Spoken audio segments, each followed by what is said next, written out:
स्वागत है आप सभी का आपके अपने YouTube channel S study points में। तो आप सभी कैसे हैं? आपने वीडियो देखा होगा, बहुत सारे जो है लोगों का जीवन परिचय जो है डाला गया है, बिल्कुल सारा इंपॉर्टेंट है। कोई भी वीडियो आप देख लीजिए जो आपको अच्छा लगे, मज़ा आ जाएगा और आप जाके लिख के आएंगे मेरे भाई। तो चलिए बिहारी लाल का हम देख लेते हैं। तो बड़ा बढ़िया, ये क्लास 10th के लिए लास्ट जो है वीडियो होगा और बिहारी लाल के लिए लास्ट वीडियो, मतलब ये इसमें 4-5 लोगों का जो है मैंने बता दिया है। इंपॉर्टेंट हैं वो लोग, बिल्कुल आप देख सकते हैं, आपको मज़ा आने वाला है। तो चलिए बिहारी लाल के बारे में हम देख लेते हैं, बिहारी लाल का जीवन परिचय हम देख लेते हैं। तो ज़्यादा लेट नहीं करते हुए स्टार्ट करते हैं इनका जीवन परिचय। ओके, चलिए इनका जीवन परिचय स्टार्ट करते हैं। इनके जीवन परिचय में बहुत कम समय लिया जाएगा और बहुत जल्द आपको बता दिया जाएगा। चलिए देख सकते हैं, ये हैं बिहारी लाल। ओके, और बिहारी लाल कवि जो हैं, इनके बारे में मैं बता दे रहा हूँ कि भाई इनके बारे में स्थिति क्या है वो भी हम देख लेते हैं। चलिए अब देखिएगा, पूरा बात समझिएगा। रीतिकाल के प्रतिनिधि, ठीक है, कवि बिहारी लाल श्रृंगार रस के अद्वितीय कवि थे। अद्वितीय का मतलब होता है इनके जैसा कोई नहीं था, सबसे मतलब सबसे जबरदस्त व्यक्ति कोई था तो वो बिहारी लाल थे। किसके लिए? रीतिकाल के लिए। तो रीतिकाल के प्रतिनिधि करने वाले सबसे अद्वितीय कोई कवि थे तो वो कवि थे बिहारी लाल। किसके? श्रृंगार रस के लिए। ठीक है, इनका जन्म सन 1603 ईस्वी में, संवत 1660 के विखंड दे रहा है के लगभग ग्वालियर के, अब देखिए इसमें सस्पिशन वाली बात है तो लगभग लगा दिया, कि लगभग ग्वालियर के निकट बसुआ गोविंदपुर ग्राम में हुआ था। इनके पिता का नाम केशव राय था। ठीक है, इन्हें मथुरा का चौबे ब्राह्मण माना जाता था। इन्हें मथुरा का चौबे ब्राह्मण माना जाता था। अनेक विद्वानों ने इनको आचार्य केशव दास, ठीक है, जो रामचंद्रिका के रचयिता हैं, के पुत्र स्वीकार किया है और तत्संबंधी प्रमाण भी प्रस्तुत किए। बहुत लोग मान लिए कि जो रामचंद्रिका के जो आचार्य केशवदास थे उन्हीं के लड़के हैं। ठीक है, इनको माना जाता है ऐसा, लेकिन अब इसका प्रमाण भी है, लेकिन बहुत ज़्यादा प्रमाण नहीं है, इसलिए हम कुछ कह नहीं सकते हैं। ठीक है, अब इन्होंने क्या, भाई क्या बात है, इन्होंने निम्बार्क संप्रदाय के अनुयायी स्वामी नरहरिदास से संस्कृत, प्रकृति आदि का अध्ययन किया था। इन्होंने युवावस्था अपनी ससुराल मथुरा में बिताई थी। मुगल बादशाह शाहजहाँ के निमंत्रण पर ये आगरा चले गए थे। ठीक है, और उसके बाद जयपुर के राजा जो जय सिंह थे के दरबारी कवि हो गए थे। राजा जय सिंह के अपनी नवविवाहिता पत्नी के प्रेम पास में फंसकर जब राज कार्य को चौपट कर बैठे थे, तब बिहारी ने राजा की मोह निद्रा भंग करने के लिए एक जो है ये वाला दोहा लिख दिया कि भाई आप मोह माया से बाहर आइए और जो है अपने राज्य को संभालिए। तो ये कौन थे, इनके बारे में आप कैसे लिखना चाहेंगे? यदि आप याद हो जाए तो अच्छी बात है, नहीं तो मैं आपको थोड़ा सा बता दे रहा हूँ कि भाई श्रृंगार रस के अद्वितीय कवि कौन थे? बिहारी लाल थे। और इनका जन्म जो है लगभग माना जाता है कि ग्वालियर में हुआ था।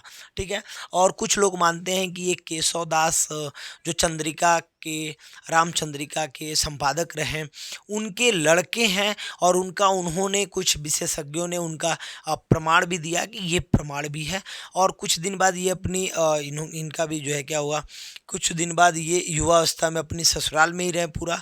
ठीक है, और ससुराल में रहते रहे। उसके बाद से जो राजा शाहजहाँ थे वो उनके निमंत्रण पे उनके घर गए और कुछ दिन बाद वहाँ रहे। उसके बाद से जय सिंह नाम के एक राजा थे, उनके दरबार कवि हो गए। और उनके लिए वो दरबार जो राजा जय सिंह थे वो अपनी सुंदर पत्नी के मोह माया में इतने फंसे हुए थे कि उनको सही करने के लिए उन्होंने एक कविता लिखा।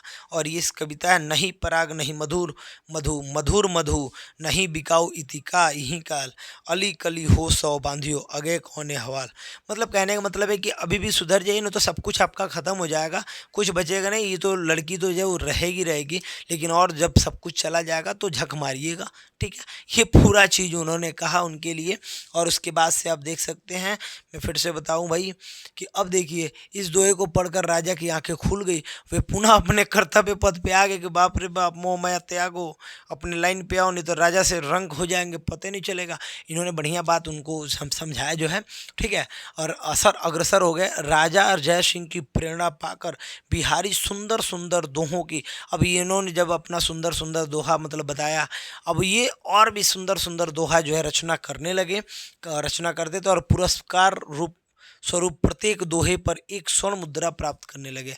अब ये बोला कि भाई अच्छा अच्छा और दोहा आप लिखिए और मैं आपके प्रत्येक दोहे पे एक जो है स्वर्ण मुद्रा दूंगा, ठीक है। अ, बाद में पत्नी की मृत्यु के कारण श्रृंगारी कवि श्री बिहारी का मन भक्ति और वैराग्य की ओर मुड़ गया। अब उनकी पत्नी मर गई, देखिए बड़ा प्यार था पत्नी से। और उस टाइम के अभी लोग कहते हैं इस समय कितना लोग मतलब अपनी पत्नी से प्यार कर, भाई इस टाइम की तो बात छोड़ो, उस टाइम पे कितना लोगों ने प्यार किया अपनी पत्नियों से यार। मैं तो जितना वीडियो में मैं बनाया हूँ आपने देखा होगा, सभी लोग पत्नी के प्यार के चलते वैराग्य ले ले रहे हैं, वैराग्य ले ले रहे हैं। तुलसीदास जी का भी यही हाल है, इनका भी यही हाल है। इनकी पत्नी मर गई, ये भक्ति में आ गए भाई, लीन हो गए, ऐसा कुछ कंडीशन है, लीन हो गए। 1662 में इनका भी लीला क्या हो गया, समाप्त हो गया और इनका सब कुछ, इनकी मृत्यु हो गई, ठीक है। अब इसके बाद से इनकी जो है रचना कुछ है, बिहारी सतसई है, ठीक है। तो ये कैसे कवि थे, रचना में आप लिख सकते हैं बिहारी सतसई लिख सकते हैं, और भी कुछ कुछ रचनाओं को लिख सकते हैं, दर्शा सकते हैं।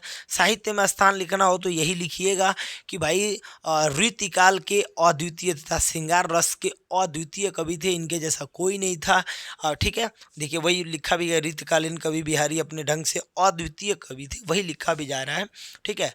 और आचार्य विश्वनाथ प्रसाद मिश्र जी का कहना है कि प्रेम के भीतर उन्होंने सब प्रकार के सामग्री, सब प्रकार के वर्णन को प्रस्तुत किए हैं, और वह इन्हीं 700 दोहों में यह उनकी एक विशेषता है कि नायिका भेद या श्रृंगार का लक्ष्मण ग्रंथ लिखने वाले भी किसी नायिका अलंकृत का वैसा उदाहरण प्रस्तुत करने में समर्थ नहीं हुए जैसा बिहारी ने किया था।